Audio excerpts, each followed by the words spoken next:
দিয়া নমস্কাৰ সমগ্ৰ দৰ্শকলৈ স্বাগতম জনাই আজিৰ অনুষ্ঠান আৰম্ভ কৰিব ওলাইছো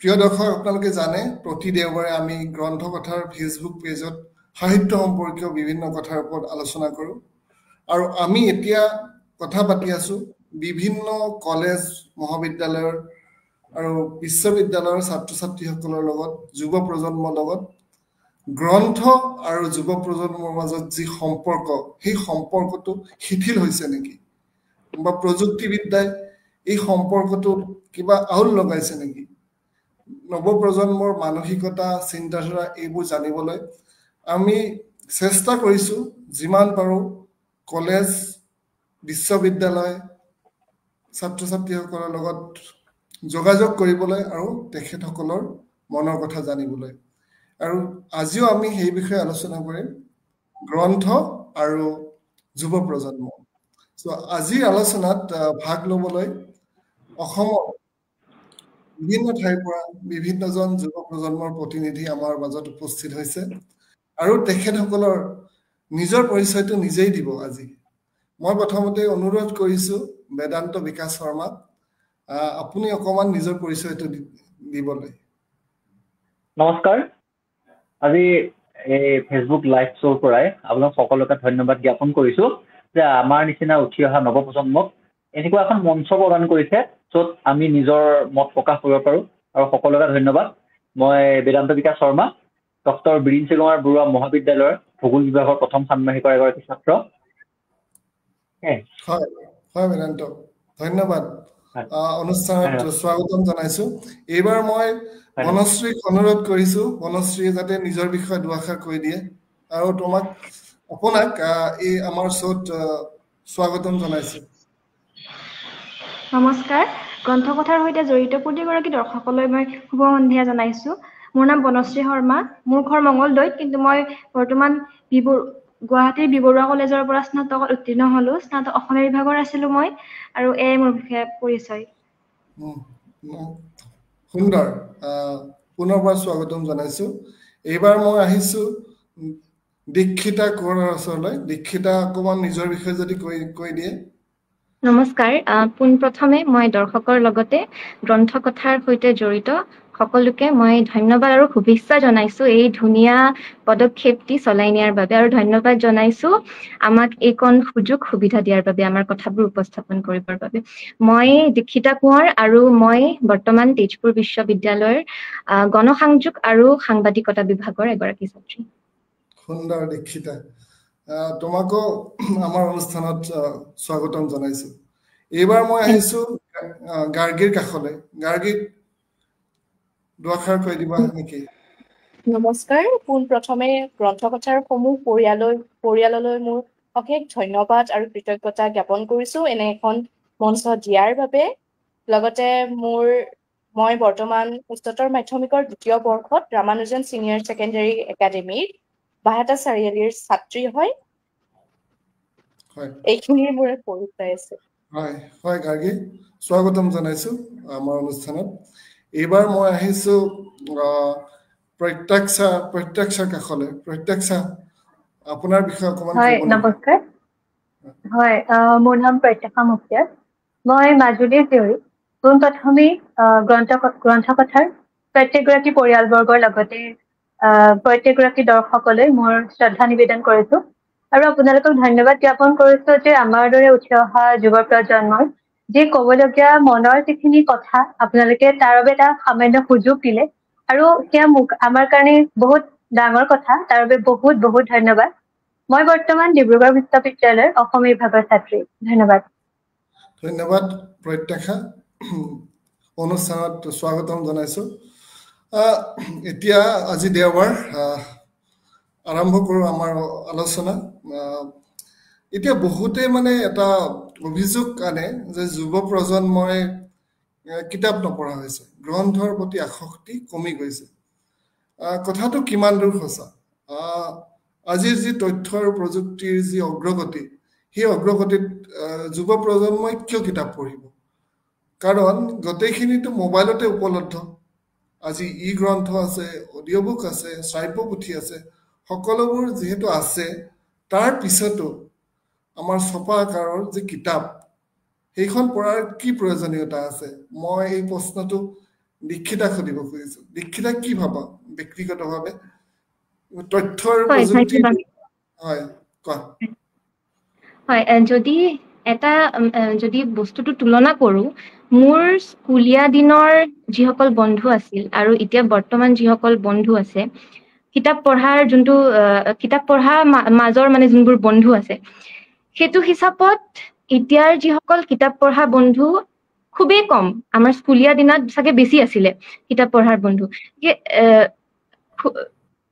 আপোনাৰ কোৱেশ্চনটো কি আছিলে মানে এতিয়া তথ্যৰ প্ৰযুক্তি ইমানেই অগ্ৰগতি হৈছে তাৰ পিছত এতিয়া যে আমাৰ বয়োজ্যেষ্ঠজনে যে মানে আমাক অভিযোগ আনে নৱপ্ৰজন্মক কিতাপৰ প্ৰতি আসক্তি কমি গৈছে যিহেতু আমি ইলেক্ট্ৰনিক মাধ্যমত পায়ে যাওঁ গোটেইবোৰ বস্তু কিতাপ পঢ়াৰ প্ৰয়োজনীয়তা কোনখিনিত আছে প্ৰয়োজনীয়তা আছে হয় এতিয়া অডিঅ' বুকছ এভেইলেবল আছে ই বুকছ এভেইলেবল আছে আমি যেনেকে ফ্ৰম আ মাছ কমিউনিকেশ্যন ষ্টুডেণ্ট পাৰ্চপেক্টিভ প্ৰথমে আহিছিলে প্ৰিণ্ট মিডিয়া তাৰপিছত আহিছিলে ৰেডিঅ' তাৰপিছত টিভি ছ'চিয়েল মিডিয়া এইবোৰ বস্তু আহিছিলে গতিকে ডেফিনেটলি মাছ মিডিয়াৰ যোনবোৰ ডেভেলপমেণ্টছ আছে সেই ডেভেলপমেণ্টছবোৰ যেতিয়ালৈকে হৈ থাকিব তেতিয়ালৈকে আমাৰ ট্ৰেডিশ্যনেল মিডিয়াবোৰ চাগে অবভিয়াছলি মানুহবোৰে মানে নতুনবোৰ ডেভেলপমেণ্টছবোৰে ল'বলৈ চেষ্টা কৰিব বাকী ট্ৰেডিশ্যনেল মিডিয়াবোৰ চাগে অকণমান পিছ পৰি থাকিব তেনেকৈ আজিৰ দিনত গ্ৰন্থ চৰ্চাটো তেনেকৈ কমি গৈছে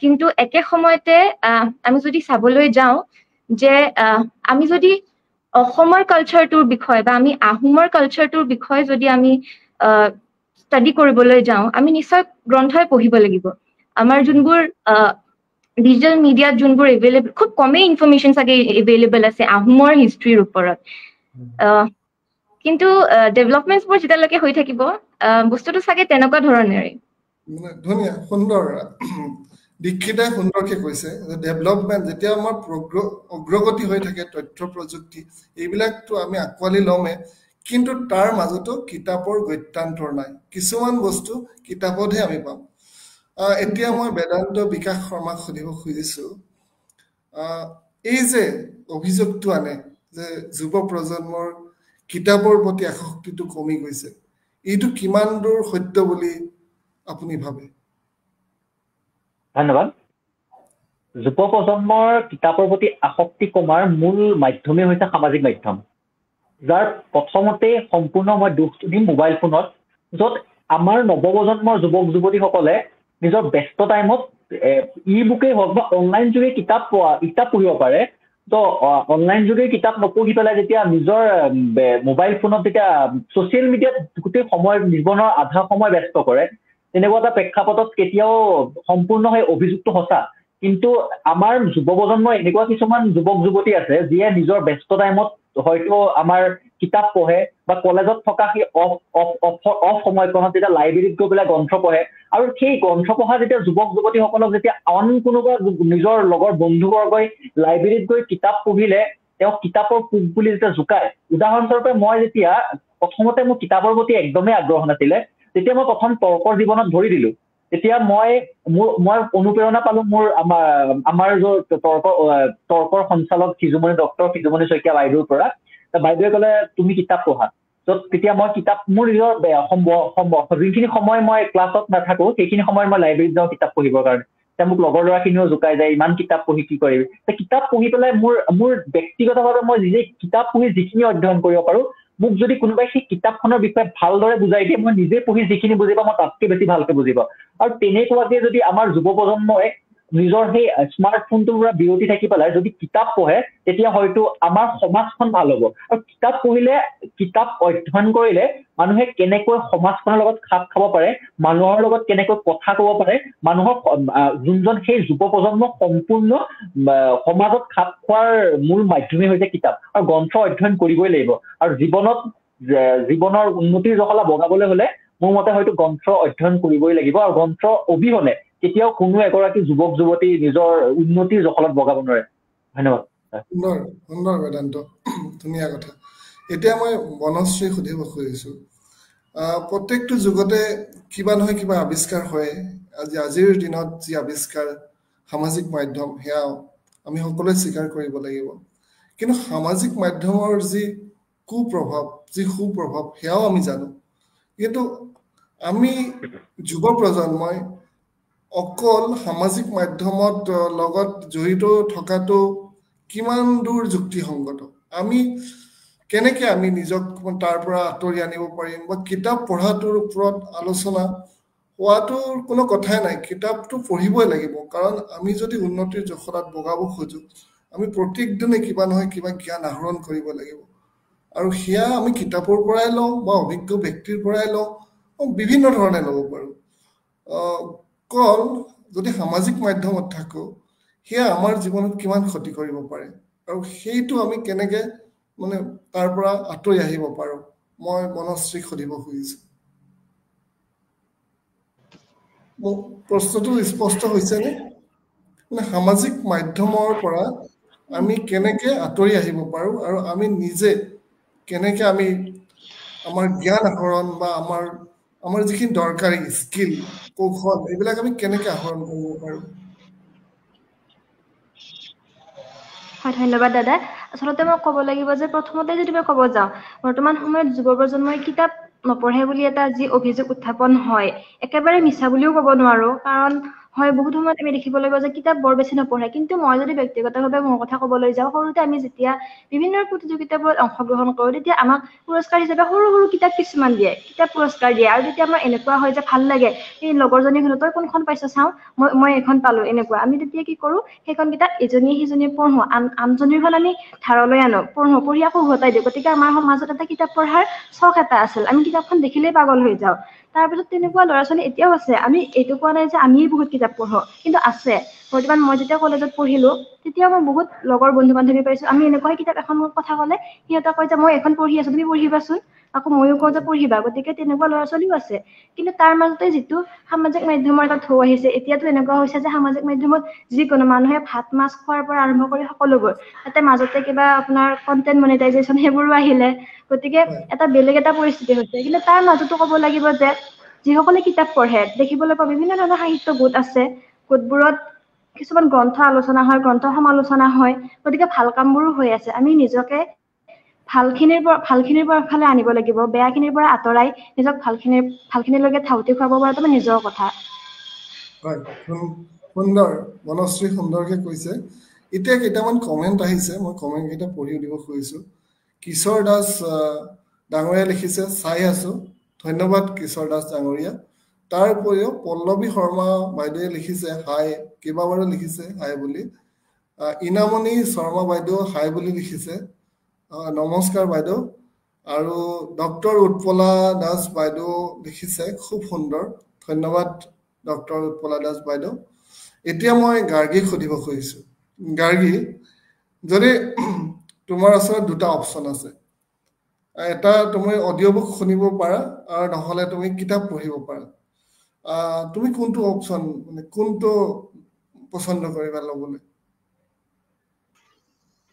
হয় ধন্যবাদ এতিয়া এই দুটা অপশ্যনৰ মই নকওঁ যে মই অডিঅ' বুকে ল'ম বা মই গ্ৰন্থই পঢ়িম কাৰণ মই ব্যক্তিগত জীৱনত দুইটা বস্তুই কৰি পাইছো কেতিয়াবা এনেকুৱা হয় এখন কিতাপ হয়তো মোৰ কিতাপখন কিনিবলৈকে বহুত দূৰ যাবলগীয়া হয় তেতিয়া মই সেয়া অডিঅ' মাধ্যমেৰেই মই লওঁ আনকি মই বহু কেইখন এনেকুৱা উপন্যাস হোমেন বৰগোহাঞিদেৱৰ পিতা পুত্ৰ হওক বা অনুৰাধা শৰ্মা পূজাৰী বাইদেউৰ কিতাপ সকলোবোৰ মই অডিঅ' যোগেই শুনিছো আৰু যদিহে সেয়া ওচৰত হয় তেতিয়া মই নিশ্চয়কৈ কিতাপখন কিনি আনি পেলাই মই পঢ়িম আৰু কেতিয়াবা এয়া অকল মোৰ কথা নহয় কেতিয়াবা এনেকুৱা হয় যে কিছুমান কিতাপৰ মূল্য যথেষ্ট বেছি থাকে হয়তো সকলো শ্ৰেণীৰ ছাত্ৰ ছাত্ৰীয়ে সেই কিতাপখন ক্ৰয় কৰিব নোৱাৰিবও পাৰে তেনেকুৱা এটা প্ৰেক্ষাপটত যদি মই চাওঁ তেতিয়াহ'লে অডিঅ' বুকসমূহ নিশ্চয়কৈ ফলপ্ৰসূ হ'ব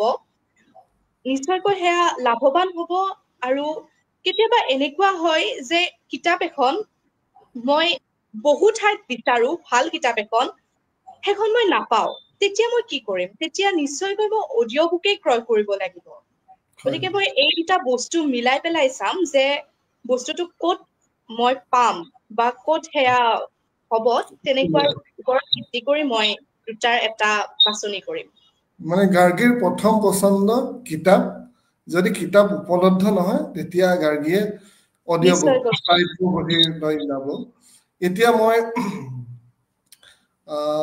প্ৰত্যাশা মুক্তিৰ ওচৰলৈ যাব খুজিছো প্ৰত্যাশা বহু সময় শুনিলে এতিয়া প্ৰত্যাশা শুনিব এই প্ৰশ্নটোৱে মই সুধিব খুজিছো ফিৰগুজ্যোতি বায়নে সুধিছে আমি কিতাপ পঢ়াৰ আগ্ৰহ কেনেকৈ বৃদ্ধি কৰিব পাৰোঁ এই প্ৰশ্নটো মই প্ৰত্যাশা মুক্তিয়াৰলৈ ঠেলি দিছো প্ৰত্যাশা আমি কেনেকৈ বৃদ্ধি কৰিব পাৰোঁ বুলি মনে কয় মানে উত্তৰটো কেনেকৈ দিব বিচাৰিব প্ৰথমতে আপোনাক ধন্যবাদ জনাইছো আচলতে এইটো এটা খুব গুৰুত্বপূৰ্ণ প্ৰশ্ন যে কিতাপ পঢ়াৰ প্ৰতি আমি কিদৰে আগ্ৰহ বঢ়াব পাৰোঁ আচলতে কিতাপ পঢ়াৰ আগ্ৰহ এটা পৰিৱেশৰ ওপৰত গঢ়ি উঠে সেই পৰিৱেশ আমি ঘৰতো গঠন কৰিব পাৰোঁ নাইবা সেই স্কুল বিদ্যালয় বা বিশ্ববিদ্যালয় পৰ্যায়তো আমি লগৰ বিলাকক দেখি পেলাই বা নিজৰ মনৰ পৰা হয়তো আহি যায় যে আমি কিতাপ পঢ়িব লাগে প্ৰথমতে মই যদি কওঁ আমাৰ মূল গুৰি ধৰোতা হৈছে আমাৰ জ্যেষ্ঠসকলে যদি আমাক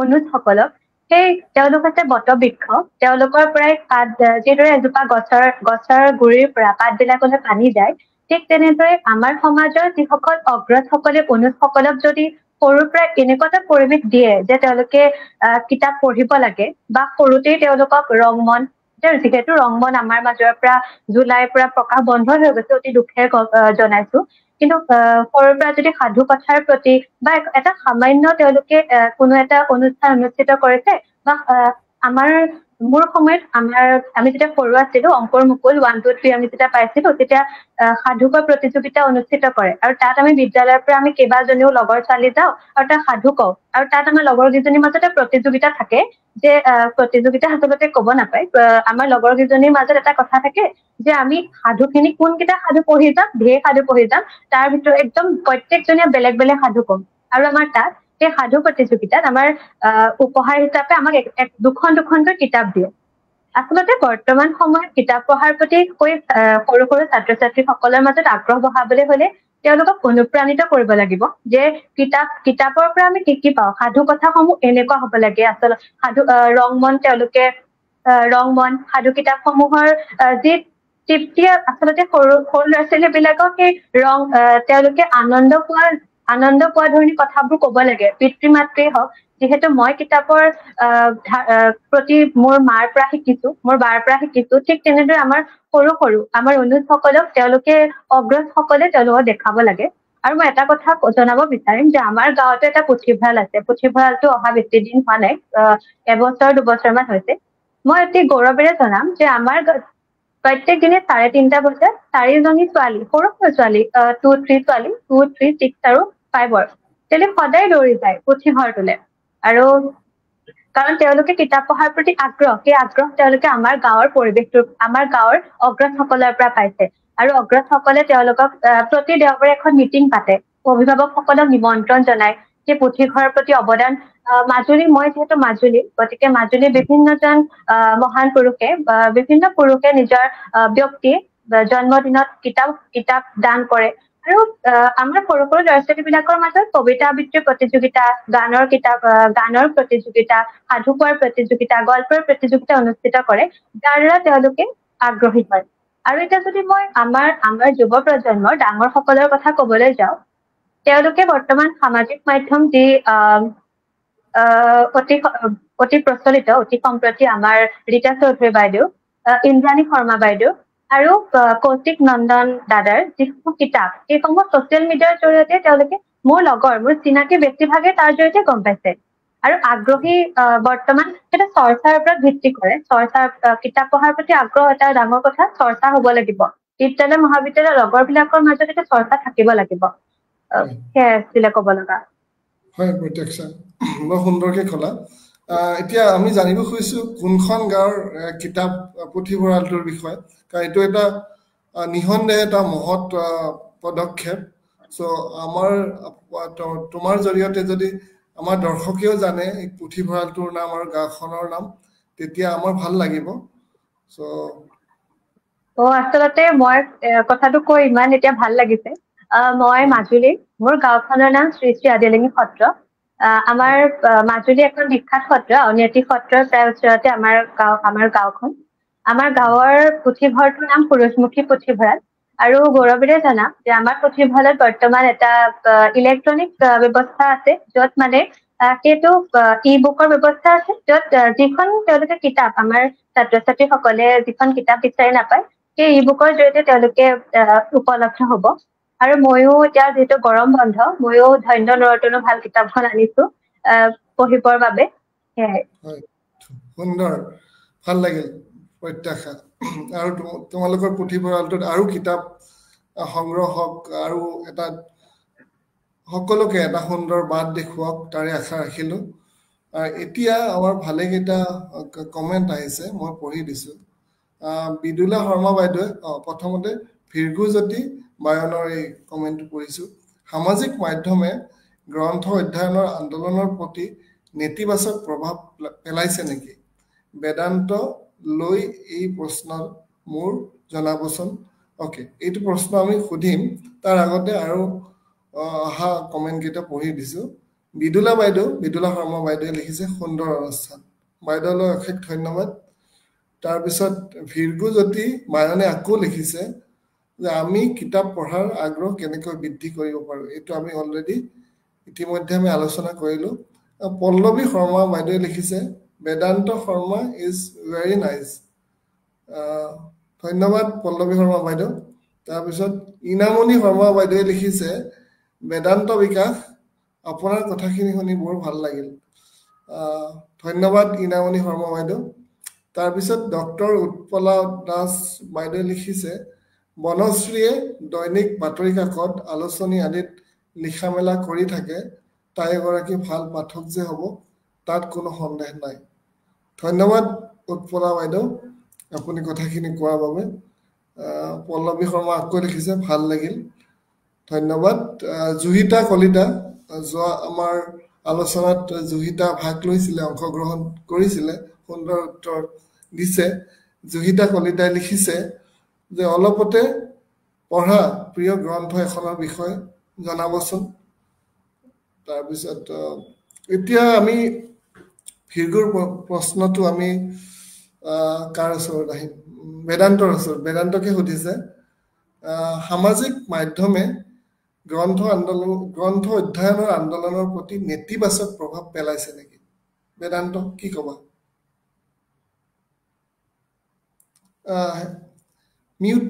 মিউট হৈ আছে, ফোনটো অন কৰি। ধন্যবাদ। মোক এই প্ৰশ্নটো সোধাৰ কাৰণে ভীৰ্ঘুজ্যোতি গায়নকো এই মঞ্চৰ পৰা ধন্যবাদ জনাইছো। হয়, সামাজিক মাধ্যমে আমাৰ এই সম্পূৰ্ণ এই গ্ৰন্থ পঢ়াৰ এক নেতিবাচক দিশ। কাৰণ সামাজিক মাধ্যম এনেকুৱা এটা বিষয়বস্তু য'ত সেই সম্পূৰ্ণৰূপে মানুহক আসক্ত কৰিব পাৰে। উদাহৰণস্বৰূপে যেতিয়া এগৰাকী মানুহে সেই সামাজিক মাধ্যমৰ লগত জড়িত হৈ থাকে, তেওঁ সমগ্ৰ দিনৰ পৰাই তেওঁ সমগ্ৰ দিশটোৰ পৰাই তেওঁ নাইকিয়া হৈ যায়। ঠিক তেনেকুৱা এটা প্ৰেক্ষাপটত যদি আমি সামাজিক মাধ্যমত যথোপযুক্তভাৱে লাগি থাকো, তেনেহলে কিতাপ পঢ়াৰ যি আমাৰ কৰ্তব্য, সেই কৰ্তব্যৰ পৰা যেন আমি কোনোবাখিনি নহয় কোনোবাখিনি পৰা যে আঁতৰি যাম, সেয়া সম্পূৰ্ণৰূপে সঁচা। আৰু সামাজিক মাধ্যমে যেতিয়া যুৱ প্ৰজন্মৰ 2020 চনৰ পৰা যেতিয়া আমাৰ বিশ্বত COVID-19 যি জোৱাৰ আহিলে, সেই তাৰ পৰাই যেতিয়া সামাজিক মাধ্যমৰ অত্যাধিক নেতিবাচক প্ৰভাৱ দেখুৱালে। তো যাত আমাৰ অনলাইন ক্লাছৰ নামত যেতিয়া আমি সামাজিক মাধ্যমৰ সংযোগী মোবাইল ফোন ললো, সেই COVID-19 সময়ৰ পৰাই আমাৰ সম্পূৰ্ণৰূপে আমি আমাৰ এই বৰ্তমান পৃথিৱীখনৰ পৰা আঁতৰি আন এখন পৃথিৱীত ভৰি দিছো, যিখন পৃথিৱীত আমাৰ সমাজৰ প্ৰতি কোনো দায়বদ্ধ নহয়। বৰ্তমান যুৱ প্ৰজন্ম হৈছে দেশৰ ভৱিষ্যত, আৰু দেশৰ ভৱিষ্যত হবলৈ হলে বৰ্তমান সমাজখনৰ প্ৰতিটো দিশৰ প্ৰতি যুৱ প্ৰজন্মৰ প্ৰতিটো ভালদৰে পুংখানুপুংখভাৱে অনুধাৱন কৰিব লাগিব। কিন্তু সামাজিক মাধ্যম এনেকুৱা এটা বিষয়ত এনেকুৱা এটা দিশেৰে যুৱ প্ৰজন্মক আক্ৰমণ কৰিলে, যিটো আক্ৰমণৰ পৰা আজিলৈকে কোনো যুৱক যুৱতী ওলাই আহিব পৰা নাই। আৰু সেই কাৰণতেই হয়তো কোনো এগৰাকী যুৱক যুৱতী কিতাপ পঢ়াৰ প্ৰতি আসক্ত। উদাহৰণস্বৰূপে যেতিয়া আমাৰ এই কলিয়াবৰত 2025 বৰ্ষৰ ফেব্ৰুৱাৰী মাহত এখন গ্ৰন্থমেলা আয়োজন কৰা হৈছিল আৰু কলিয়াবৰত তথ্য অনুসৰি সেই গ্ৰন্থমেলাখনত গ্ৰন্থতকৈ বেছি খাদ্যৰ বিপণীসমূহতহে বেছি জনসংগম দেখা গ'ল। তো সেই সম্পূৰ্ণ ঘটনাৰ ওপৰত বেয়া লাগি যেতিয়া আমাৰ এই কলিয়াবৰ মহাবিদ্যালয়ৰ অধ্যক্ষ মহোদয়ে প্ৰতিখন দোকানৰ পৰা সৰ্বমুঠ 50,000 টকাৰ কিতাপ ক্ৰয় কৰিবলৈ বাধ্য হ'ল, তেতিয়াই প্ৰায় বুজি উঠিলো যে সামাজিক মাধ্যমে এক নেতিবাচক প্ৰভাৱ দিছে আমাৰ এই কিতাপ পঢ়াৰ যুগত। কাৰণ এই সম্পূৰ্ণ সামাজিক মাধ্যমে মানুহৰ মানসিকভাৱে আক্ৰমণ কৰে আৰু সেই মানসিকভাৱে আক্ৰমণ কৰিলে ইয়াৰ কোনো বিকল্প উপায় নাই। যদি আমি সামাজিক মাধ্যম ত্যাগ কৰিব পাৰো তেতিয়াহ'লে আমি সম্পূৰ্ণ ব্যক্তিৰ পৃথিৱীখনলৈ আহিব পাৰিম, যাৰ জৰিয়তে আমি সম্পূৰ্ণ কিতাপসমূহৰ প্ৰতি অধ্যয়ন কৰি সমাজৰ এজন সুনাগৰিক হিচাপে নিজকে গঢ়িব পাৰিম। ধন্যবাদ। ধন্যবাদ বেদান্ত, সুন্দৰ উত্তৰ, ভাল লাগিল তোমাৰ স্পষ্টভাৱে যিখিনি কথা কৈছা, তোমাৰ চিন্তাধাৰা ভাল লাগিল।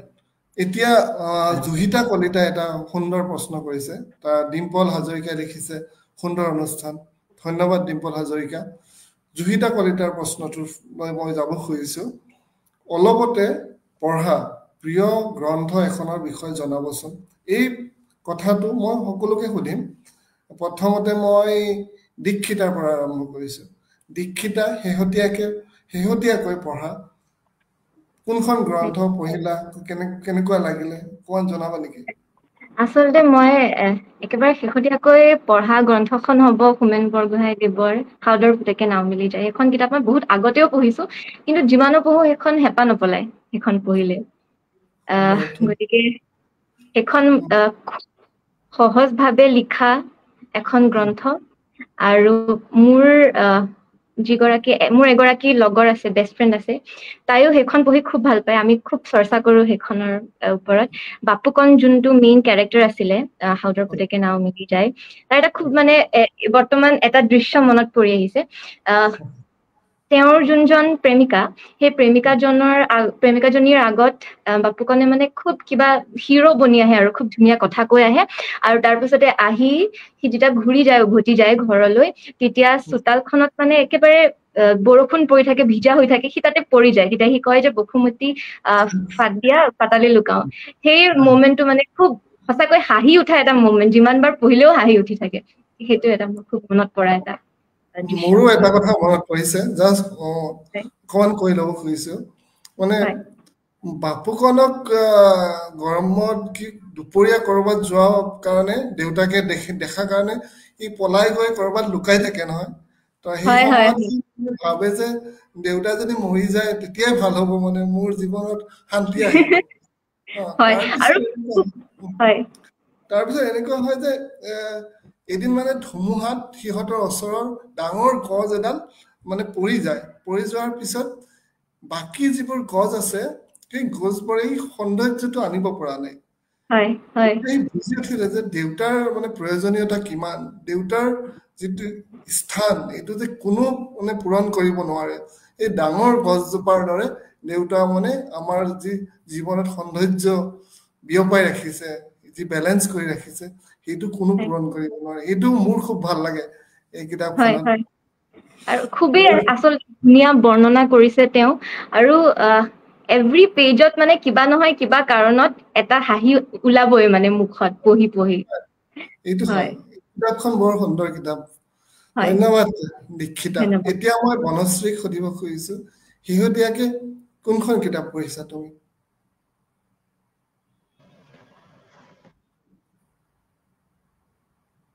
মিউট হৈ আছে বনশ্ৰী তোমাৰ।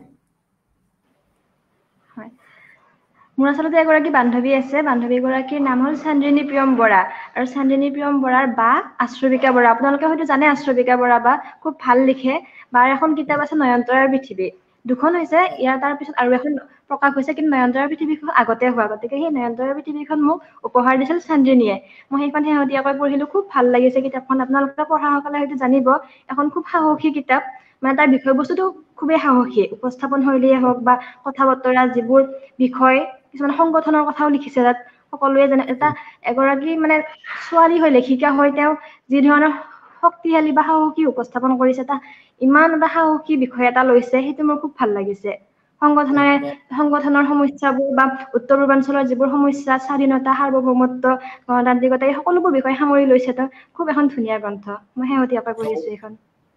ধন্যবাদ বনশ্ৰী, সুন্দৰ কিতাপ এখন কৈ দিলা। যিসকল পাঠকে পঢ়িব বিচাৰে এখন সুন্দৰ কিতাপৰ নাম আপোনালোকে ইতিমধ্যে বনশ্ৰীয়ে ক'লে, পঢ়িব পাৰিব। এতিয়া এই একেটা প্ৰশ্ন মই গাৰ্গীক সুধিব খুজিছো। গাৰ্গী, শেহতীয়াকে পঢ়া কিতাপ কোনখন? শেহতীয়াকৈ কৌশিক নন্দন বৰুৱা তাৰ ৰাধা উপন্যাসখন পঢ়িছিলো, আৰু সেই উপন্যাসখনৰ যি ৰাধা চৰিত্ৰ, সেই ৰাধা চৰিত্ৰটো মোৰ অতিকে প্ৰিয়। কাৰণটো হৈছে তাত ৰাধা এগৰাকী সাধাৰণ ছোৱালী যিয়ে অন্যায়ৰ বিৰুদ্ধে মাত মাতি আহে।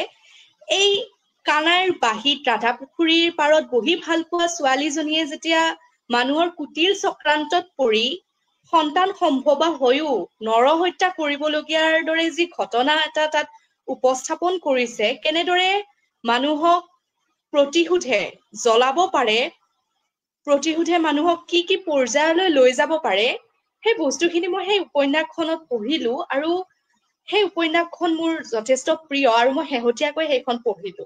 যথেষ্ট মোৰ ভাল লাগিল সেইখন উপন্যাস। লগতে আমাৰ সমাজত কিছুমান মানুহৰ চিন্তা ধাৰণা, যিবোৰ নাৰীক লৈয়ে হওক, ধৰ্মক দোহাই দি আমি পুৰুষতান্ত্ৰিক সমাজত যেনেদৰে নাৰীবোৰক শোষণ কৰা হয়, সেই বস্তুখিনি তাত ধুনীয়াকৈ উপস্থাপন কৰিছে। আৰু তাৰে এটা বস্তু মোৰ যথেষ্ট ভাল লাগে যে ৰাধাই প্ৰতিটো সমস্যা যেতিয়া হয়, তাই আইতাক ভানুমতীৰ ওচৰলৈ যায় সমাধান বিচাৰি, আৰু ভানুমতী আইতাই তেতিয়া মহাভাৰতৰ নানান ধৰণৰ শ্ৰীকৃষ্ণৰ কথা কৈ পেলাই বস্তুখিনি বুজাই দিয়ে।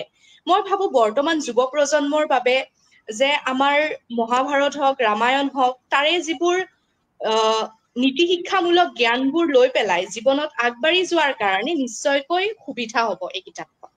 বিৰাট ভাল লাগিল। সঁচা, এতিয়া মোৰ পঢ়িব মন গৈছে কিতাপখন, মই নিশ্চয়কৈ পঢ়িম বাৰু। এতিয়া আমি যিমানে নৱপ্ৰজন্মক দোষাৰোপ নকৰো কিয় যে কিতাপৰ প্ৰতি আসক্তি কমিছে, কিন্তু এনেকুৱা নৱপ্ৰজন্মৰ প্ৰতিনিধি যেতিয়া মোৰ সন্মুখত এনেকৈ কথা কয়, মই কেতিয়াও মানে এইটো মানি ল'ব নোৱাৰো যে নৱপ্ৰজন্মৰ কিতাপৰ প্ৰতি আসক্তি কমি গৈছে। ইমান ধুনীয়া মানে ভাল লাগিছে কথা পাতি। চ' এতিয়া মই প্ৰত্যাশাৰ ওচৰলৈ যাব খুজিছো। প্ৰত্যাশাই শেহতীয়াকে পঢ়া কিতাপখনৰ ওপৰত যদি দুআষাৰ কৈ দিয়া। হয়, শেহতীয়াকৈ আচলতে মই কৌশিক নন্দন দাদাৰ সৰাফুলখন পঢ়িছিলো, আৰু যিখন ৰীতা চৌধুৰী বাইদেউৰ মায়াবৃত্তখন পঢ়িছিলো। আচলতে ইয়াত যিহেতু যথেষ্ট দৰ্শক আছে, মই তেওঁলোকৰ উদ্দেশ্যে এটা প্ৰথমতে ক'ব বিচাৰিম যে আপোনালোকে কৌশিক নন্দন দাদাৰ বা বৰ্তমান যুৱ প্ৰজন্মৰ যিসমূহ কিতাপ পঢ়িছে, আপোনালোকে তাৰ মাজত সৰাফুলখন আচলতে পঢ়ি চাব। বাস্তৱ জীৱনৰ মানুহৰ যি অনুভৱ, যি বাস্তৱ উপলব্ধি, তাত ইমান সুন্দৰভাৱে বিশ্লেষণ কৰা আছে। আচলতে আমি প্ৰত্যেকগৰাকী ব্যক্তিয়ে আমাৰ অনুজসকলে তেওঁলোকে লিখি দিয়ে যে ইমান সুন্দৰভাৱে লিখিছে, প্ৰত্যেকৰ জীৱনৰ লগত মানে মিলি যায় কথাবোৰ। গতিকে মই সকলোকে কথাটো জনাম যে সৰাফুল সাংঘাতিক এখন ভাল কিতাপ, মই ব্যক্তিগতভাৱে খুব ভাল পালো। আৰু মায়াবৃত্ত, ৰীতা চৌধুৰী বাইদেউ, আচলতে মায়াবৃত্ত কিতাপখনৰ পুতি আৰু সুবৰ্ণৰ যিটো কাহিনী, আচলতে পুতি দেখিবলৈ বেয়া হোৱাৰ বাবেই, যি এখন সম্ভ্ৰান্ত ঘৰৰ জীয়ৰী, অথচ তাইৰ মাক আৰু দেউতাকে কোনেও দেখিব নোৱাৰে, কাৰণ তাই দেখিবলৈ অলপ বেয়া হয়। কিন্তু পুতিয়ে যি নিজৰ কাৰণে সবলতাৰে আগবাঢ়ি গল, যদি পুতিয়ে সেই সময়ত মাকহঁতে অত্যাচাৰ কৰিছে বুলি বা সেই সময়ত সুবৰ্ণৰ যিখন সুবৰ্ণৰ হাতখন নথকা হেঁতেন পুতি কেতিয়াও এগৰাকী ভৱিষ্যত তেওঁ ডাঙৰ হৈ কেতিয়াও এগৰাকী লেখিকা বা ঔপন্যাসিক হ'ব নোৱাৰিলেহেঁতেন। আচলতে সেই পুতি চৰিত্ৰটো এটা সাংঘাতিক সাহসী চৰিত্ৰ। আচলতে মায়াবৃত্তখন যোনে পঢ়িছে তেওঁলোকে হয়তো গম পাব। আৰু পুতি আৰু সুবৰ্ণৰ যিটো প্ৰেম, তাৰ পৰা এটা কথা আমি চবেই গম পাম যে প্ৰেম কেতিয়াও মিলনৰ হ'ব নোৱাৰে। আচলতে তেওঁলোকৰ যি বন্ধুত্ব, তেওঁলোকৰ যি ইজনে সিজনৰ প্ৰতি থকা সহায় সহযোগিতা, সেই বিপদৰ আচলতে ইমান বেয়া পৰ্যায়তো সুবৰ্ণই পুতিৰ হাতখনত ধৰি থাকিলে। সুবৰ্ণ অতি দুখীয়া ঘৰৰ এজন ল'ৰা, আৰু সেই তেওঁলোকৰ মাজৰ যি সম্পৰ্ক আচলতে আমাৰ বৰ্তমান যুৱ প্ৰজন্মই এখন পঢ়াটো অত্যন্ত জৰুৰী কাৰণ বন্ধুত্ব তাত দেখিবলৈ পাব একদম খুব শক্তিশালী বন্ধুত্ব খুব গভীৰ প্ৰেম আৰু গোটেই যিখিনি নিজকে জীয়াই ৰখাৰ যি প্ৰচেষ্টা আচলতে প্ৰত্যেকে পঢ়িলে আচলতে খুব ভাল লাগিব হয় ধন্যবাদ প্ৰত্যক্ষা এখন সুন্দৰ কিতাপ আমাৰ দৰ্শকক উপহাৰ দিয়াৰ বাবে মানে উপদেশ দিয়াৰ বাবে উপদেশ বুলি নকওঁ মানে আলোচনা কৰাৰ বাবে যিসকল দৰ্শকে পঢ়া নাই তেওঁলোকে পঢ়িব পাৰে আৰু এখন সুন্দৰ উপন্যাসৰ সোৱাদ ল'ব পাৰে এতিয়া মই একেটা কথাকে বেদান্তক সুধিব খুজিছোঁ কিন্তু তাৰ আগতে মই দুটামান কমেণ্ট পঢ়ি দিব খুজিছোঁ নজৰুল ইছলাম আমাৰ মানে শুভকাংক্ষী হয় সদায় আমালৈ সুন্দৰ সুন্দৰ কমেণ্ট দি থাকে লিখিছে সুন্দৰ এনেধৰণৰ আলোচনাৰ দ্বাৰা সমাজ সংস্কাৰৰ অনাত যথেষ্ট উপকৃত হ'ব গ্ৰন্থ কথা যুৱ প্ৰজন্মৰ সাৰথি হওক জীৱন সুন্দৰ হওক ধন্যবাদ নজৰুল তোমাৰো জীৱন সুন্দৰ হওক তাৰপিছত মই লপামুদ্ৰা শৰ্মাই লিখিছে বেদান্ত এতিয়া ভিৰগুৰ এটা দেখুৱাইছে কমেণ্ট আমাৰ সাগৰিকা মই দৰ্শকক জনাব খুজিছোঁ আমাৰ কাৰিকৰী দিশটো আজি চাই আছে সাগৰিকাই চ' ধন্যবাদ সাগৰিকা এই চেগতে তোমালৈ বৰ্তমান যুৱ প্ৰজন্মৰ লেখকৰ লিখনি আৰু পূৰ্বৰ লেখকৰ লিখনিৰ মাজত পাৰ্থক্য কি জনাবচোন এইটো মই আহি আছোঁ বেদান্ত সুধিব আছে মোৰ কিতাপখনৰ বিষয়ে তাৰপিছত এইটো আহিম তাৰ আগতে কেইটামান কমেণ্ট পঢ়ি দিছোঁ ভিৰগুৱে আকৌ লিখিছে ধন্যবাদ বন্ধু বেদান্ত তাৰপিছত সৰ্বনা শৰ্মাই লিখিছে সামাজিক মাধ্যমৰ যোগেৰে নতুনকৈ উন্মোচন হোৱা গ্ৰন্থসমূহৰ বিষয়ে যদি প্ৰচাৰ কৰা হয় তেতিয়া মানুহৰ কিতাপ পঢ়াৰ প্ৰতি আগ্ৰহ বহিব পাৰে বুলি ভাবে নেকি বেদান্তলৈ প্ৰশ্ন আগবঢ়ালো বেদান্ত বহুত প্ৰশ্ন মানে পাই আছা ভাল লাগিছে এইটো প্ৰশ্ন আহিম প্ৰাঞ্জল বৰুৱা আমাৰ সঞ্চালক হয় প্ৰাঞ্জলে লিখিছে সাগৰিকা ইয়াৰ পিছৰ প্ৰশ্নত কমেণ্টটো দেখুৱালে প্ৰাঞ্জলে লিখিছে কিতাপৰ ওপৰত হোৱা আলোচনা আৰু উদয়মানৰ মুখত সুন্দৰ সুন্দৰ ভাৱখিনি শুনি নিশ্চিতভাৱে সমাজত কিছু হ'লেও ভাল পৰিৱেশ এটা গঢ়ি উঠিব বুলি বিশ্বাস কৰোঁ ধন্যবাদ প্ৰাঞ্জল এতিয়া মোৰ বেদান্তৰ পৰা জানিব থাকি গ'ল শেহতীয়া কোনখন কিতাপ পঢ়িছে বেদান্তই তাৰ বিষয়ে দুআষাৰ ক'লে বেদান্ত মিউট হৈ আছে নহয় আকৌ মিউট হ'লে বাছ ধন্যবাদ এই প্ৰশ্নটো তোলাৰ সুজিতা কলিতা বাকু মোৰ ফালৰ পৰা অশেষ ধন্যবাদ শেহতীয়াকৈ পঢ়া বুলি ক'বলৈ গ'লে লাইফ অফ এ ডাইভাৰ যিটো কেভিনৰ সিপাৰে নামৰ কিতাপখন ইমান সুন্দৰ বৰ্ণনা ৰূপম দত্ত ৰায়ে লিখিছে যে সেই গ্ৰন্থখন পঢ়ি পেলাই যে আজিৰ নৱপ্ৰজন্মৰ যুৱক যুৱতীসকলে এগৰাকী ইঞ্জিনিয়াৰিং পঢ়া যুৱকে কেনেকৈ জীৱন চালনাত কৰি ড্ৰাইভাৰ হ'বলগীয়া হ'ল আৰু তেওঁ প্ৰেমৰ কাহিনী যেনেকৈ বৰ্ণনা কৰিছে আৰু সেই কিতাপখন পঢ়িলে হয়তো নৱপ্ৰজন্মৰ যুৱক যুৱতীসকলো তেওঁলৈ প্ৰেৰণা হ'ব পাৰে যে আজিৰ যুগত কোনো এগৰাকী ছাত্ৰই শিক্ষিত হৈও কোনোবা চাকৰিক নিজৰ জীৱন কেন্দ্ৰিক বুলি নাভাবি যে কোনোবা দিশেৰো যেন জীৱন নিৰ্বাহ কৰিব পাৰে সেই কিতাপখনত খুব সুন্দৰভাৱে বৰ্ণনা কৰিছে আৰু কিতাপখন অধ্যয়ন কৰি মোৰ এনেকুৱা অনুভৱ হয় যে সেই কথাখিনি শুনি পেলাই মই কেবিনত বহি ৰূপম দত্তৰ দাৰ লগত যাৰ এটা দীঘলীয়া যাত্ৰাত গৈ আছো ইমান ধুনীয়া সুন্দৰ বৰ্ণনা হয়তো কোনো এখন কিতাপত নাই আৰু সেই কিতাপখনে গোটেই সম্পূৰ্ণ কিতাপ জগতৰ অৰ্থনৈতিক দিশটোৱে ওলটাই পেলালে কাৰণ নৱপ্ৰজন্মৰ লগত সেই কিতাপখন খুব জনপ্ৰিয় হৈছিল আৰু ৰূপম দত্ত দাক আজিৰ মঞ্চৰ পৰা এটা কথাই ধন্যবাদ জ্ঞাপন কৰো যে এনেকুৱা তেওঁ জীৱন গাথা শৈলী আমাৰ জগতক আৰু আমাৰ যুৱ প্ৰজন্মৰ মাজত প্ৰকাশ কৰিলে যাৰ জৰিয়তে আমাৰ অৰ্থনৈতিকভাৱেও কিন্তু সেই কিতাপখনৰ জৰিয়তে আমাৰ যুৱ প্ৰজন্মক অৰ্থনৈতিকভাৱে সহায় কৰিব যে ৰূপম দত্ত দা আমাৰ কাৰণে প্ৰেৰণা হৈ ৰব যে এগৰাকী ইঞ্জিনিয়াৰিং পঢ়ি থকা ব্যক্তিয়ে কেনেকৈ কোনো চাকৰিৰ জৰিয়তে জীৱন নিৰ্বাহ নকৰি যে কেনেকৈ নিজৰ ভৰিত নিজেই থিয় দি জীৱন নিৰ্বাহ কৰিছে সেই কিতাপখনেই হয়তো এটা ডাঙৰ উদাহৰণ। ধন্যবাদ। ধন্যবাদ বেদান্ত।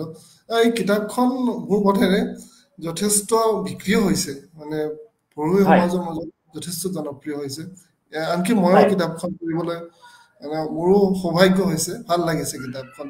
ধন্যবাদ বেদান্ত পুনৰবাৰ। জুহিতা কলিতা আকৌ লিখিছে, আটাইলৈ আন্তৰিক ধন্যবাদ, প্ৰিয় গ্ৰন্থৰাজিৰ সুন্দৰ বিৱৰণে সময়খিনি জীপাল কৰিলে। ধন্যবাদ জুহিতা কলিতালৈ এনেকুৱা এটা প্ৰশ্ন কৰাৰ বাবে। আচলতে এই অনুষ্ঠানটো এইকাৰণে মই অলপ বেলেগকে চাব খোজো, ইয়াত অকল আমি আলোচনা কৰি নাথাকো, প্ৰতিজন দৰ্শকে নিজৰ মনৰ ভাৱ ব্যক্ত কৰিব পাৰে, নিজৰ মনত হোৱা প্ৰশ্নবোৰ আমাক কৰিব পাৰে, যাৰ যোগেদি আমি উত্তৰ দিব পাৰো বা আলোচনা কৰিব পাৰো। এতিয়া মই আহিছো, সৰ্বনা শৰ্মাই লিখিছে, সামাজিক মাধ্যমৰ যোগেদি নতুনকৈ উন্মোচন হোৱা গ্ৰন্থসমূহৰ বিষয়ে যদি প্ৰচাৰ হয়, তেতিয়া মানুহৰ কিতাপ পঢ়াৰ প্ৰতি আগ্ৰহ বাঢ়িব বুলি ভাবে নেকি? এই প্ৰশ্নটো মই প্ৰথমতে কাক সুধিম? মই সুধিম দীক্ষিতাক। দীক্ষিতা, যদি সামাজিক মাধ্যমত আমি আলোচনা কৰো, ইয়াৰ জনপ্ৰিয়তা বাঢ়িব? এতিয়া যেনেকে আমি আলোচনা কৰি আছো, তেনেকে আলোচনা কৰা মানুহ আছে। বুক লঞ্চেছ বোৰ খুব জনপ্ৰিয় হয়, কিছুমান বুক লঞ্চেছ। কিন্তু মই ভাবো আৰু ইয়াতকৈও বেছি যদি চৰ্চা হয়, নিশ্চয় বাঢ়িব। নিশ্চয় যদি ভালকৈ ছচিয়েল মিডিয়াৰ ভালকৈ ইউটিলাইজ কৰে, নিশ্চয় বাঢ়িব। এটা পজিটিভ ধনাত্মক চিন্তা, সুন্দৰ। গাৰ্গীক সুধিব খুজিছো, গাৰ্গীয়ে কি ভাবা, যদি সামাজিক মাধ্যমত এনেকুৱা কিতাপৰ চৰ্চা হয়, আলোচনা হয়, ই কিতাপ পঢ়াৰ প্ৰতি মানুহৰ আগ্ৰহ বাঢ়িবনে? হয়, নিশ্চয়কৈ বাঢ়িব। এইখিনিতে মোৰ এটা ব্যক্তিগত অভিজ্ঞতা মই শ্বেয়াৰ কৰিব বিচাৰিম। মোৰ কেইগৰাকীমান বন্ধু বান্ধৱী আছে, তেওঁলোকে কিতাপ মানে পাঠ্যপুথিৰ বাহিৰৰ কিতাপ তেওঁলোকে নপঢ়ে বুলিব পাৰি, আৰু বেলেগে পঢ়িলেও তেওঁলোকে হাঁহে মানে।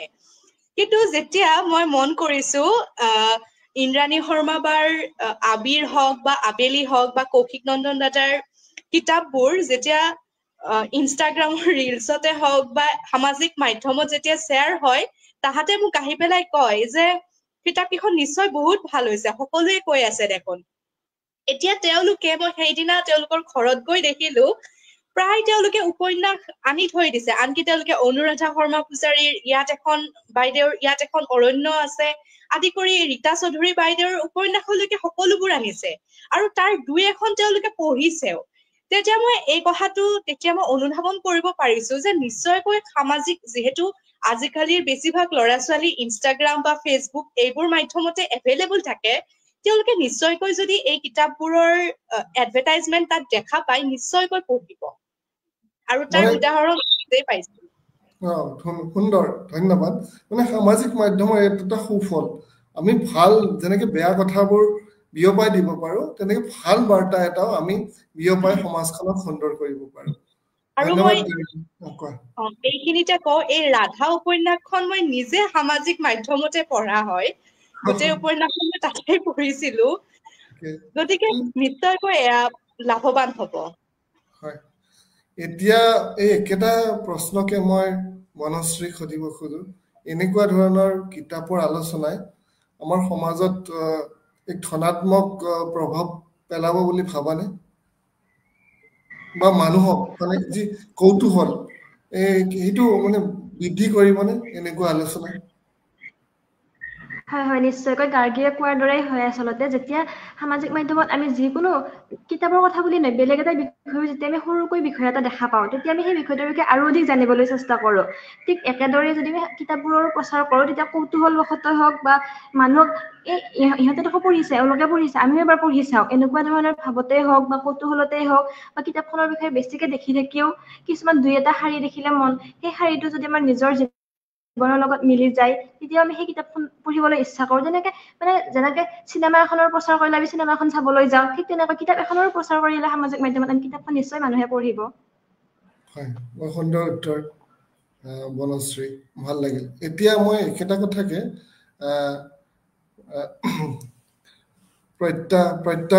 প্ৰত্যাশাক সুধিব খুজিছো, কিতাপৰ আলোচনা যেনেকে সামাজিক মাধ্যমত হয়, এই আলোচনাই কিতাপৰ প্ৰতি মানুহৰ আগ্ৰহ বৃদ্ধি কৰিব বুলি ভাবানে?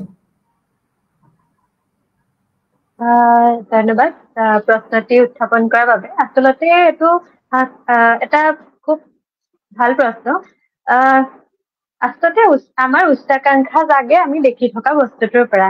আমি কিবা এটা বস্তু যদি আমাৰ উচ্চাকাংক্ষাটো তেনেদৰে জাগে যে আমি কিবা এটা দেখিছো, বস্তুটো ভালদৰে আমি জানিব পাৰো, বা বস্তুটোৰ প্ৰতি অকমান যদি আমাৰ নিজৰ টেষ্ট বুলিয়ে কৈছো, ইংৰাজী শব্দটো ব্যৱহাৰ কৰিছো, যদি মিলে তেতিয়াহ'লে আমি বস্তুটোৰ প্ৰতি অধিক জানিবলৈ বিচাৰো। এতিয়া যদি কওঁ নিৰিবিলি, অতি সম্প্ৰতি প্ৰচলিত মই কিতাপৰ কথা কৈছো দেই, নিৰিবিলি, তাৰপিছতে ইন্দ্ৰাণী শৰ্মা বাইদেউৰ দুখন কিতাপ, এখন GEC আৰু তাৰ পিছত এখন প্ৰকাশ পাইছে, মই নামটো ঠিক পাহৰিছো। এই গোটেই কেইখন কিতাপ কিন্তু মই সামাজিক মাধ্যমত পঢ়া। আচলতে মোৰ যিহেতু ফেচবুক নাছিলে, মোৰ লগৰ বিলাকে হোৱাটছএপত পঠায় আৰু নাইবা PDF শ্বেয়াৰ কৰে। ৰাধাৰ মোৰ যিহেতু ফেচবুক নাই বা তেওঁলোকে কি কৰে PDF পঠাই, মই তেনেদৰে পঢ়িছিলো।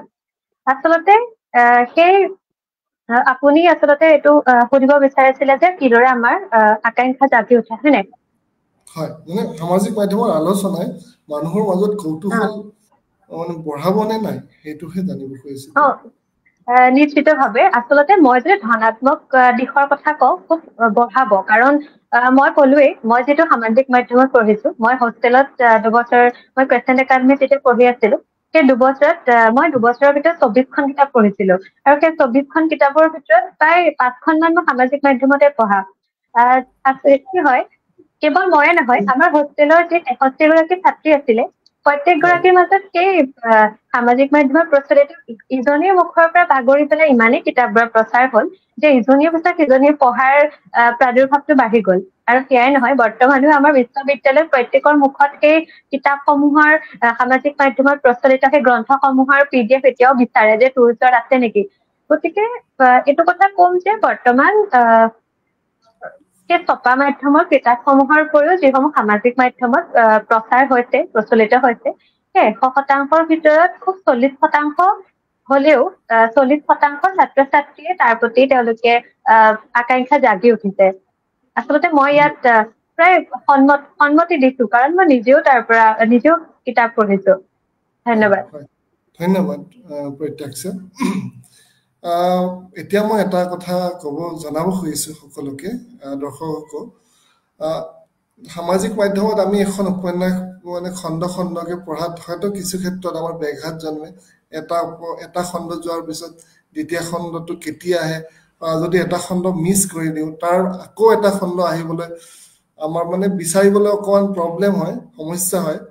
কিন্তু গ্ৰন্থ কথা এনেকুৱা এটা মঞ্চ য'ত আপোনালোকে সুন্দৰকে PDF শ্বেয়াৰো কৰিব নালাগে, বিভিন্ন ধৰণৰ ইবুক আছে, আপোনালোকে গৈ অকল পঢ়িব লাগে আৰু ভাল বেয়া মানে আপোনালোকৰ মতামতটো দিব লাগে। তেতিয়া আমিও জানিব পাৰিম যে আমাৰ পঢ়ুৱৈসকলৰ মানে ৰুচিবোধটো আমি জানিম যে কেনেকুৱা ধৰণৰ কিতাপ বিচাৰে, আৰু সেই তেনেকুৱা কিতাপ আমি তাত ৰাখিবলৈ যৎপৰোনাস্তি চেষ্টা কৰিম।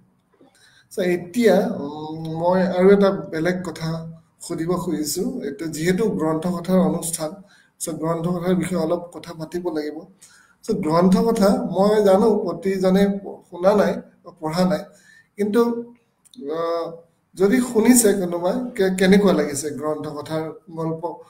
অডিঅ'ৰ বিষয়ে শুনো, কাৰণ ইবুকবোৰতো একেই হয়, খালি ফিজিকেল মানে যিটো ছপা কিতাপৰ পৰিৱৰ্তে মানে আমি ডিজিটেলত, কম্পিউটাৰ বা মোবাইলত পঢ়ো। কিন্তু অডিঅ'ৰটো কথাটো বেলেগ, শ্ৰাব্য পুথি বা শ্ৰাব্য গ্ৰন্থৰ। বেদান্ত কেনেকুৱা, শুনিছানে গ্ৰন্থকথাৰ গল্প কবিতা কেনেকুৱা পাইছা যদি শুনিছা? ধন্যবাদ ছাৰ। যেতিয়া প্ৰাণজিৎ কুমাৰ দাস ছাৰে ফোন কৰিলে, তেতিয়া ছাৰে মোক ক'লে তুমি হেৰি কৰিবলৈ গ্ৰন্থৰ কথাৰ বিষয়ে। তাৰপিছত মই গ্ৰন্থৰ কথা সম্পূৰ্ণৰূপে ফেচবুকত চালো। তাৰপিছত চাই পেলাই 2-এখন মই সম্পূৰ্ণ শুনা নাই, অলপ শুনিলো। মোৰ যিমানখিনি শুনিলো সিমানখিনি মোক অন্তৰ অনুধাৱন কৰিব পাৰিছো। মোৰ ভাল লাগিছে সম্পূৰ্ণ সেইখিনি কৰিবলৈ। মই আগলৈ সম্পূৰ্ণৰূপে গোটেই ধৰিলো মই সম্পূৰ্ণৰূপে গোটেইখিনি অধ্যয়ন কৰিবলৈ যিমান পাৰো সিমান চেষ্টা কৰিম। হয়তো মই ভূগোল বিভাগৰ এগৰাকী ছাত্ৰ যিহেতু মোৰ মানে বিষয়টো বহুত জটিল আপোনাৰ প্ৰেক্টিকেলৰ পৰা ধৰি পেলাই কলেজ খোলাৰ পৰাই আমাৰ প্ৰেক্টিকেল খিনি আৰম্ভ হয় তো তাৰ মাজতে মই সময় উলিয়াই গোটেইখিনি পঢ়িবলৈ চেষ্টা কৰিম ধন্যবাদ বেদান্ত এতিয়া মই মনশ্ৰী সুধিব খুজিছো যদি গ্ৰন্থকথাত কিবা শুনিছা বা শুনা নাই শুনিছা নে কিবা কেনেকুৱা লাগিছে যদি শুনিছা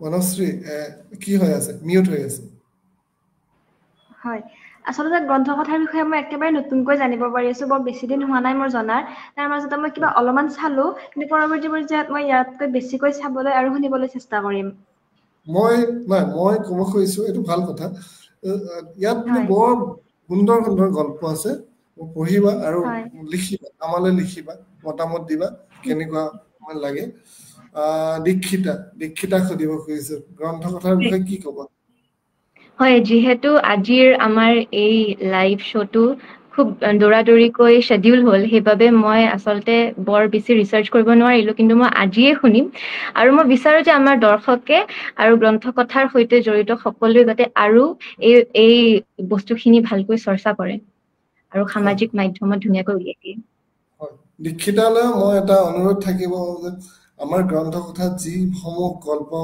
ইতিমধ্যে আপলোড কৰা হৈছে শুনি আমাক যাতে মন্তব্য দিয়ে কেনেকুৱা লাগিছে তাৰ লগতে অলৰেডি গাৰ্গীয়ে কৈছে যে গাৰ্গীৰো নতুনকে জানিছে আৰু ইতিমধ্যে মানে গ্ৰন্থকথা তেনেকে শুনা হোৱা নাই গাৰ্গীলৈও মোৰ অনুৰোধ থাকিব যে গল্পবোৰ কেনেকুৱা পায় এইটো আমালৈ জনাবলৈ প্ৰত্যাশাই সুবিধা লাভ কৰিছা নেকি গ্ৰন্থকথাত কিবা শুনিবৰ কাৰণে প্ৰথমতে আপোনালোকলৈ অভিনন্দন জনাম গ্ৰন্থকথাৰ দৰে ইমান এটা সুন্দৰ পদক্ষেপ লোৱাৰ বাবে এই গ্ৰন্থকথাৰ কথা ময়ো জনাৰ বেছি দিন হোৱা নাই বাৰু কিন্তু যেতিয়া মই চাইছিলো তাত নামঘোষা আচলতে আপোনালোকে আপলোড কৰিছে নেকি বাৰু নামঘোষা আৰু ধ্ৰুপদী ভাষাৰ তেনেধৰণৰ কিবা কিছুমান অডিঅ' হয় দুখন নামঘোষাও আপলোড কৰা হৈছে আৰু ধ্ৰুপদী ভাষা আৰু আমাৰ কৰণীয় বুলি এটা প্ৰবন্ধ আপলোড কৰা হৈছে মই যেতিয়া নামঘোষা আৰু ধ্ৰুপদী ভাষা আমাৰ কৰণীয় এই দুটা অডিঅ' দেখিলো ইমানেই মোৰ সাংঘাতিক ভাল লাগিলে আচলতে কাৰণ আমাৰ ৰক্ষণশীল সমাজত কি হয় নামঘোষা আচলতে চুবলৈ দিয়া নাযায় ভগৱানৰ এক অংশ বুলি থৈ দিয়া হয় থাপনা আৰু অতি সম্প্ৰতি আমাৰ ধ্ৰুপদী ভাষাৰ যি মৰ্যাদা লাভ কৰিছে যোৱা অক্টোবৰ মাহৰ 13 তাৰিখে খুব 13 তাৰিখে আছিল খুব সম্ভৱ অক্টোবৰ মাহত আছিলে আচলতে সেইটো এই দুটা অতি সম্প্ৰতি বস্তু দেখি মোৰ খুব ভাল লাগিলে আৰু আপোনালোকলৈ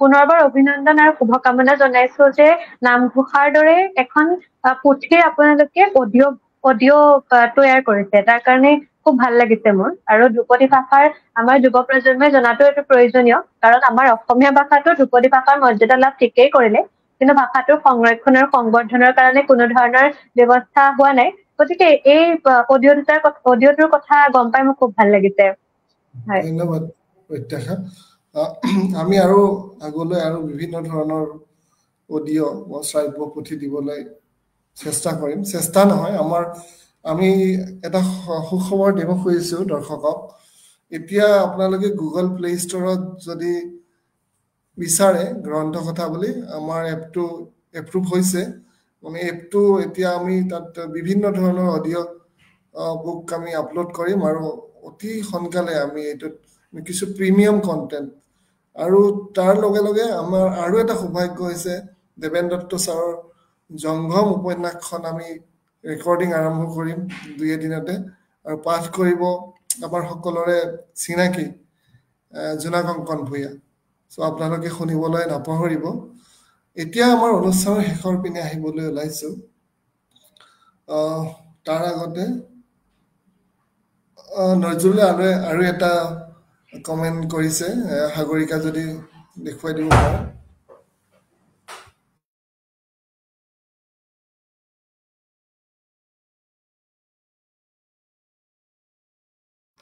নজৰুলে লিখিছে গ্ৰন্থকথাৰ সন্মানীয় সঞ্চালক মহোদয় এনেদৰে প্ৰতি ৰবিবাৰে আলোচনা আগবঢ়াই যাব বিশিষ্ট ব্যক্তিৰ দ্বাৰা গ্ৰন্থকথা জৰিয়তে লেখাৰ প্ৰতি আকৰ্ষিত কৰিবলৈ যুৱ প্ৰজন্মৰ মাজত এখন কৰ্মশালা আয়োজন কৰিবচোন আমাৰ দৰে যুৱ প্ৰজন্মৰ লেখা প্ৰতি যুৱ প্ৰজন্মৰ লেখাৰ প্ৰতি আকৃষ্ট হ'ব।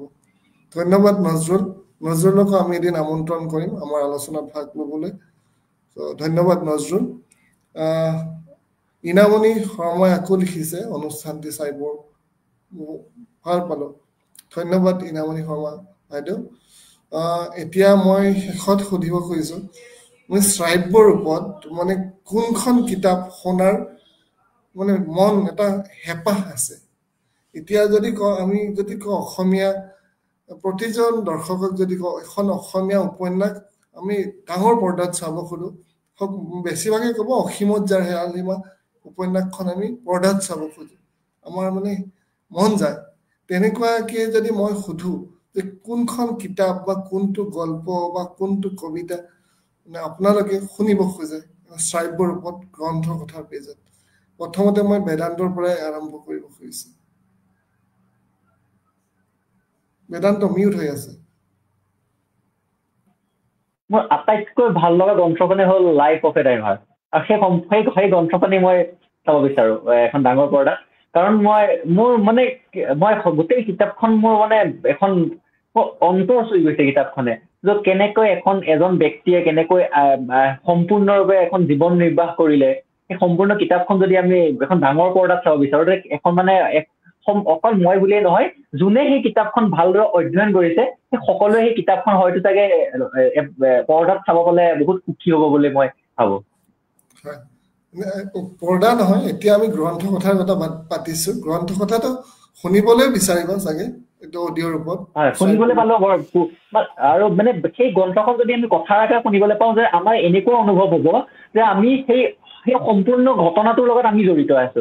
আমাক কোনোবাই আমি ৰূপম দত্ত দাৰ লগত আমি বহি আছো আৰু ৰূপম দত্ত দাই তেওঁৰ জীৱনৰ গোটেই কাহিনীটো আমাক কৈ আছে। আমাক সম্পূৰ্ণ কোনো এগৰাকী ব্যক্তিয়ে যদি এই গ্ৰন্থখন পঢ়িব, তেতিয়া তেওঁ সেই একেই ভাবব যে ৰূপম দত্ত দাৰ লগত আমি একেটা সমানত কেবিনত বহি আছো আৰু ৰূপম দত্ত দাই আমাক গোটেই ৰূপম দত্ত দাৰ জীৱনৰ সম্পূৰ্ণ ঘটনাখিনি আমাক ব্যক্ত কৰিছে। তেনেকুৱা সকলোৰে অনুভৱ হ'ব, মই সিমানখিনি ভাবো।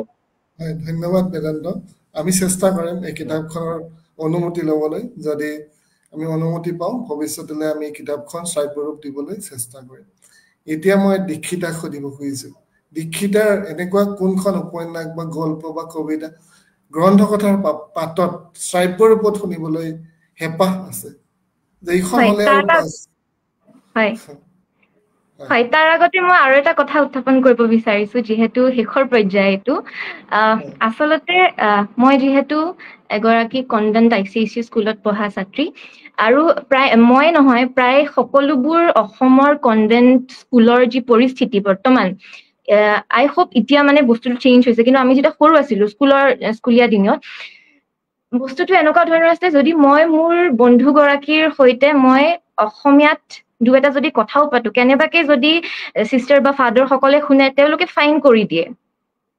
আই হোপ এতিয়া পৰিস্থিতিটো অকনমান বেলেগ ধৰণৰ হৈছে, কাৰণ তেতিয়া বস্তুটো বৰ উপলব্ধি কৰিব পৰা নাছিলো, মা দেউতাহঁতক ক'বও পৰা নাছিলো। কিন্তু এতিয়া মানে বস্তুটো অলপ গম পোৱা হয় যে তেওঁলোকৰ কনভেন্ট স্কুল সকলে মানে অকনো ভাবি নাচায়নে যে অসমত থাকিয়ে অসমীয়া ল'ৰা ছোৱালীক অসমীয়া ভাষাটোৰ পৰা দূৰ কৰিবলৈ চেষ্টা কৰিছে। আৰু একে সময়তে কেৱল স্কুলছ বুলিয়ে নহয়, মই দেখিছো কিছুমান অভিভাৱক, কিছুমান পেৰেণ্টছৰ মানে ঘৰত যি চিটুৱেশ্যন, পেৰেণ্টছ বোৰে মানে কিছুমান যেতিয়া ষ্টুডেণ্টছ বোৰে বাহিৰা কিতাপ পঢ়ে, কোৰ্চ বুকৰ বাহিৰা, তেতিয়া মানে কয় যে এইবোৰ কি পঢ়িছ, কোৰ্চ বুক পঢ়। তেনেকেতো মানুহে মোটিভেশ্যন নাপাবয়ে আমাৰ ষ্টুডেণ্টছ বিলাকে। গতিকে অভিভাৱকৰো এটা খুব ডাঙৰ দায়িত্ব। আৰু শেষত আপোনাৰ যোনটো প্ৰশ্ন, মই সদায়ে ক'ম যে সাউদৰ পুতেকে নাও মেলি যায়। যেনেকৈ হেৰি পটাৰ ফেন্সবোৰে বিচাৰিছিল যে হেৰি পটাৰ ফিল্ম এখন হওক, সেই ধৰণে মই ক'ম সাউদৰ পুতেকে নাও মেলি যায় এখন অডিঅ'। আমিও চেষ্টা কৰিম এইখন কিতাপ শ্ৰাব্য ৰূপ দিবলৈ। ধন্যবাদ। দীক্ষিতা এটা সুন্দৰ কথা কৈছে যে বাহিৰা কিতাপ নপঢ়িলে আমাৰ জ্ঞানৰ পৰিসৰটো কেনেকে বৃদ্ধি হ'ব। কাৰণ পৰীক্ষাত পোৱা নম্বৰ আৰু জ্ঞান এই দুটা সম্পূৰ্ণ পৃথক। পৰীক্ষাত পোৱা নম্বৰে এইটো নুবুজায় যে আমাৰ কিমান জ্ঞান আহৰণ কৰিলো। জ্ঞান আহৰণ কৰিবলৈ আমি বাহিৰা কিতাপ পঢ়িবই লাগিব। তো একেটা প্ৰশ্নই মই গাৰ্গীক সুধিব খুজিছো, গাৰ্গীৰ কোনখন কিতাপ বা কোনখন উপন্যাস শুনিবৰ মন আছে গ্ৰন্থ কথাৰ পাতত? হয় মই ধন্যবাদ এই প্ৰশ্নটো কৰাৰ বাবে। মই ইন্দ্ৰাণী শৰ্মা বাৰ আবিৰ উপন্যাসখন গ্ৰন্থকথাৰ মাধ্যমেৰে শুনিব বিচাৰিম, কিয়নো সেই উপন্যাসখনত যিটো কাহিনী উপস্থাপন কৰিছে যে আমি কেতিয়াবা সমাজত এগৰাকী অকল নাৰী বুলি নকওঁ বা পুৰুষে হওক বা নাৰীয়ে হওক, তেওঁৰ ব্যক্তিগত জীৱনৰ কথাবোৰ নজনাকে সমাজে বান্ধি দিয়া কিছুমান ৰক্ষণশীল নিয়মৰ বাহিৰ যেতিয়া তেওঁলোকে কিবা কাম কৰে, তেওঁলোকক নজনাকে নষ্ট চৰিত্ৰৰ বুলি যেতিয়া অভিহিত কৰোঁ, যে সেই নষ্ট পুৰুষ বা নাৰী এগৰাকীৰো ভিতৰত বহুতো কষ্ট থাকে আৰু জীৱনৰ বহুত ঘাত প্ৰতিঘাতৰ বাবেহে এজন মানুহ নষ্ট হ'বলগীয়া হয়। সেই বস্তুখিনিৰ কাৰণে মই সেই কিতাপখন মোৰ যথেষ্ট প্ৰিয়। ৰাধাখনৰ পিছতে মোৰ সেইখন এখন প্ৰিয় উপন্যাস হয় আৰু মই সেই উপন্যাসখন গ্ৰন্থকথাৰ মাধ্যমেৰে শুনিব বিচাৰিম। ধন্যবাদ গাৰ্গী। আমি চেষ্টা কৰিম কিতাপখন অনুমতি ল'বলৈ, যদি সম্ভৱ হয়। সম্ভৱ নহয়, আমি চেষ্টা কৰিম যিমান পাৰোঁ, আৰু চেষ্টা অব্যাহত থাকিব। এতিয়া মই প্ৰত্যাশাৰ ওচৰত যাব খুজিছোঁ। প্ৰত্যাশাৰ এনেকুৱা কোনখন কিতাপ শুনাৰ হেঁপাহ আছে? প্ৰথমতে প্ৰশ্নৰ উত্তৰলৈ যোৱাৰ আগত মই এটা কথা কওঁ। মই যে ধ্ৰুপদী ভাষাৰ যি তাৰিখটোৰ কথা কৈছিলো, আচলতে 3 অক্টোবৰ আছিলে দেই, মই 13 বুলি কৈ দিলো।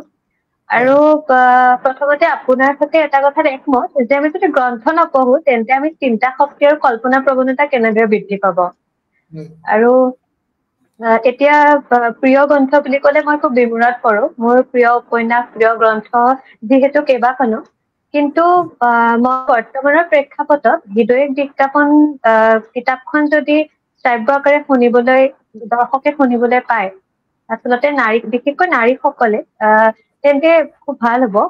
আৰু সৰা ফুলখনো শ্ৰাব্য আকাৰে যদি শুনিবলৈ পায় খুব ভাল লাগিব। হয়, ধন্যবাদ। ধন্যবাদ। চেষ্টা কৰিম। আৰু শেষত বনশ্ৰী সুধিব খুজিছোঁ, বনশ্ৰীৰ কোনখন কিতাপ শুনাৰ হাবিয়াস আছে? হয়, আচলতে মই এতিয়ালৈকে পঢ়া আটাইবোৰ গ্ৰন্থৰ ভিতৰতে মোৰ একেবাৰে প্ৰিয় গ্ৰন্থখন হৈছে ডক্টৰ ৰীতা চৌধুৰী বাইদেউৰ মাকাম উপন্যাসখন। মাকাম আপোনালোকে নিশ্চয় পঢ়িছে সকলোৱে। মাকাম উপন্যাসখনৰ যিটো কাহিনী, অৰ্থাৎ চীনৰ পৰা বহুত আগতে, স্বাধীনতাৰ আগতেই শ্ৰমিকসকলক অসমলৈ বা ভাৰতলৈ লৈ অহা হৈছিল। তেওঁলোকৰ উত্তৰ প্ৰজন্মক আকৌ স্বাধীনতাৰ পিছত পণ্ডিত জৱাহৰলাল নেহৰুৰ সময়ত যেতিয়া আকৌ চীনলৈ পঠিয়াই দিয়া হৈছিল, তেওঁলোকৰ পৰিয়ালৰ কোনোবা যদি হয়তো কাৰোবাৰ পত্নী অসমত ৰখি গ'ল আৰু কাৰোবাৰ স্বামী চীনলৈ গুচি গ'ল, তেনেকুৱা যিটো মানে দুখ লগা পৰিস্থিতি বা তাৰ লগতে বিভিন্ন ধৰণৰ ঘটনা আছে, সেই উপন্যাসখন মই যদি শ্ৰাব্য আকাৰে শুনিবলৈ পাওঁ বহুত ভাল লাগিব। লগতে আৰু এখন উপন্যাস ফণীন্দ্ৰ কুমাৰ দেৱচৌধুৰী ছাৰৰ যিখন অনুৰাধাৰ দেশ, সেইখনো শুনিবলৈ পালে বহুত ভাল লাগিব। হয়, ধন্যবাদ বনশ্ৰী। আজিৰ অনুষ্ঠানত ভাগ লৈ বৰ সুন্দৰকৈ কথা কোৱাৰ বাবে, উত্তৰ দিয়াৰ বাবে, আৰু আমাক যুৱ প্ৰজন্মৰ যি চিন্তাধাৰা তাৰ লগত মানে চিনাকি কৰি দিয়াৰ বাবে প্ৰতিগৰাকীকে আমি আমাৰ গ্ৰন্থকথাৰ তৰফৰ পৰা ধন্যবাদ জ্ঞাপন কৰিছোঁ। তোমালোকে জীৱনত আগবাঢ়ি যোৱা, জীৱনত প্ৰতিষ্ঠা লাভ কৰা, আৰু এনেদৰে লগ পোৱাৰ আশাৰে আজি অনুষ্ঠানৰ পৰা বিদায় মাগিব খুজিছোঁ। সকলোলৈকে পুনৰবাৰ ধন্যবাদ জনাই আজি অনুষ্ঠানটো ইমানতে শেষ কৰিব খুজিছোঁ। ধন্যবাদ। ধন্যবাদ।